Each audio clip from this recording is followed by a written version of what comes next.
Good morning, friends. This is Jimmy Singh, broker, owner of Supermax Realty.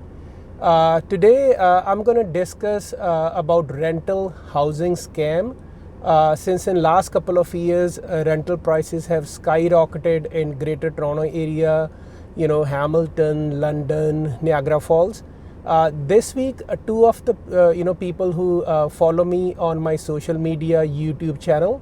They are the landlords and they have situations which they want me to discuss. First thing is basically a landlord leased his house to somebody, and then the person turned around, never moved into the house, and put like 15 to 20 students in the big detached house, sub-renting it. So that was the first situation.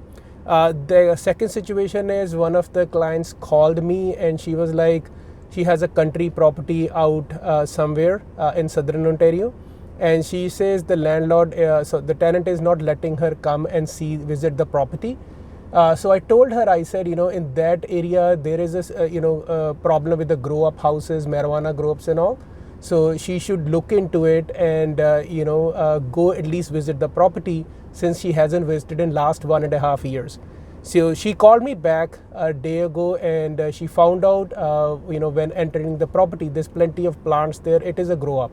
So I told her to talk to police and, try to, find a solution to that. So let's talk about main scams, how people get scammed, especially the landlords. So first was a big case, there's a couple of cases in Toronto. The first one is some people, rented luxury homes, big detached homes, let's say for $25,000, $3,000, $3,500, and then they turn around, rent each room with 2 students or 2 people, and then making like 10 to 15,000 from that detached house. And obviously that is not the bylaws in the city. You have to check the bylaws whether subletting or rooming houses are allowed. Plus, if God forbid something happen, you have to be careful about the insurance company claims and all. So what happened is, in that case, the person stopped paying the rent who was the original leasee on the agreement, and the neighbors complained because it was not well kept and people keep coming all different times of the day, and the person find out there's like 18 people living. So guy is actually making 12 to 14,000 renting that house. So that is one of the scams. You have to be careful. So as a landlord, be proactive. Obviously we can't stop any reasonable tenant from subletting, but you can't have like 20-30 people living in a house. That's against a bylaw of the city. And what happened is I'll discuss 3 different situations. Another one, somebody called me out of town. They said they have a tenant, and what the tenant did is basically she put an ad on Kijiji and Craigslist and saying it is for sub renting, and she get the deposit from like 10 to 15 different people that she's moving out of town. She got a job, and those 15 families gave him a deposit, and then when the time come to move, she said she's going to leave a key to the neighbors or the mailbox. There was no key, and those families end up reaching the original homeowner, who was not aware of this scam at all. So those people are out of their money, and they're really frustrated in this crazy rental market. So first scenario is always a scammer posing as a landlord and posting on different websites like Kijiji, Craigslist, and he might have he might say, I'm out of country or I'm moving away, just send me deposit and then I will give you the keys. So don't give the keys if you can't meet somebody in person. That is number one situation. Second basically is there was another case. A boyfriend, basically the girlfriend is out of province, so the boyfriend put the ad of the condo on Kijiji and then get deposit from couple of people pretending he is the landlord, and he is and then basically after taking the deposit he's out of the picture, and later the girlfriend find out at the closing those people are standing outside with a truck trying to move, that that was the scam, right? So sometime when you go there, people pretend they are the owners or the landlords, and then basically they find the victims on online and tell them to give the deposit right away, and then say if you want to secure the unit. So be very, very careful about that scam. Third scenario can be somebody out of town emailing you saying they like your house and they want to not e-transfer, they want to send you a check, and they're okay with the pictures and they want to take it right away, right?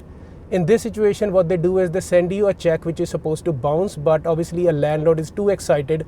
They said, okay, we're going to pick up the keys on Friday. This is the check, you can deposit on Monday, whatever, right? And then what happen is sometimes they give you more than the first and last, like maybe 4 months, whatever. And then at the end they said, okay, the extra money pay to my friend or somebody's going to come. Eventually that check bounces back, and that is also a very common scam.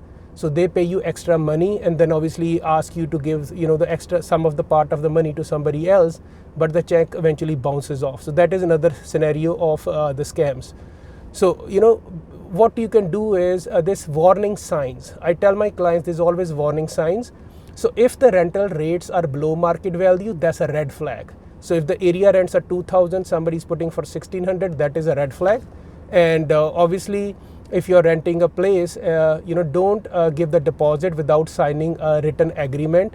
And because what they do is they take a deposit and say, okay, move in 1 month's time. And because they have gained the access to the apartment, or they are gaining access to the property, but they are not the legit landlords doing it, right? And always Google people's phone numbers. So somebody's putting an ad, just copy paste the ad, Google it to see, that you might be surprised what comes up with it. Google their phone numbers, Google their IDs, and never ever rent a property without doing a background check, whether you are a landlord. And then obviously if somebody sends an email with a link of a website, so you can put your personal information and transfer money, be very, very careful. And sometimes we find the scammers put a generic ad with the exterior picture of the house. Inside is not actually, reflection of what they're saying. And, they can pull up, take the pictures from realtor.ca, from legit listings, from brokerages, and try to scam people as well, right? So, it's very prevalent. I know, it's a lot of frustration for buyers. Rental market is super hot everywhere. And even some of the condo owners, they rented their condos in downtown to one person, and they end up finding they're putting their units up for rent on Airbnb and making it a daily rental, which is against bylaw of the condo corporation as well, right? And guys, be very careful and use common sense and meet people face to face before you give any check. And if you have any questions, you can always call me at 647-961-2639. And the last case was, somebody called me who follow me on my channel, and they have a property out in the country, and the person was growing marijuana. They just found out. That is another thing. You have to be very, very proactive. Go to your property, say, you want to inspect the furnace, you want to see electrical, you want to come for insurance, whatever, every couple of months. So you are on top of, these things, because sometimes properties are out of town. It's not easy for you to travel every day.